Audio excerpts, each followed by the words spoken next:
ابو دجانہ رضی اللہ عنہ کی ہر روز کوشش ہوتی کہ وہ نماز فجر رسول اللہ صلی اللہ علیہ وسلم کے پیچھے ادا کرے، لیکن نماز کے فوری بعد ہی مسجد سے نکل جاتے۔ رسول اللہ صلی اللہ علیہ وسلم کی نظریں ابو دجانہ کا پیچھا کرتی۔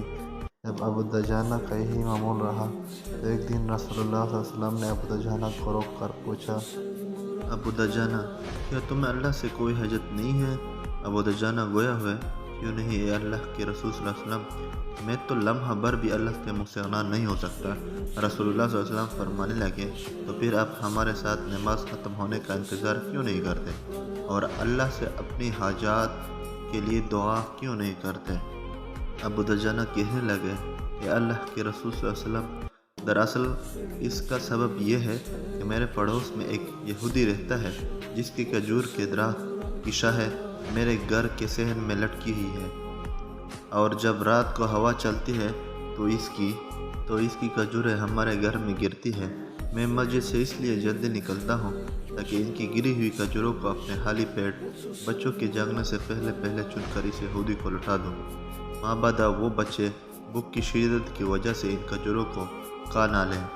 پھر ابو دجانہ قسم اٹھا کر کہنے لگے، اے اللہ کے رسول صلی اللہ علیہ وسلم، ایک دن میں نے اپنے بیٹے کو دیکھا جو اس گری ہوئی کھجوروں کو چبا رہا تھا۔ اس سے پہلے کہ وہ اسے نگل پاتا، میں اپنی انگلی اس کے حلق میں ڈال کر کھجور باہر نکال دی۔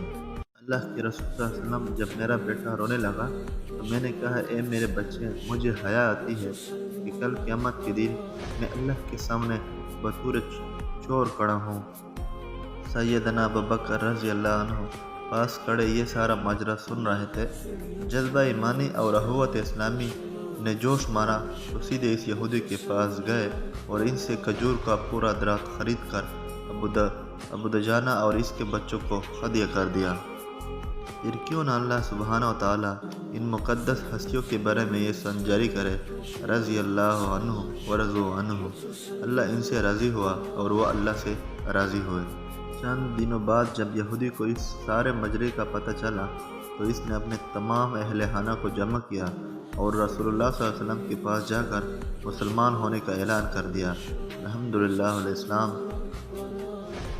عزیزو، ابو دجانہ اس بات سے ڈر گئے تھے کہ ان کی اولاد ایک یہودی کے حضرت سے کھجور کھانے سے کہیں چور نہ بن جائے۔ اور آج ہمارا کیا حال ہے کہ آج ہم اپنے مسلمان بھائیوں کا مال ہر ناجائز طریقے سے کھائے جا رہے ہیں، کیسے کرپشن کر رہے ہیں، اور ہمارا ضمیر ہمیں ملامت تک نہیں کرتا۔ اللہ تعالی ہم سب کو اس پر عمل کرنے کی توفیق عطا فرمائے، آمین۔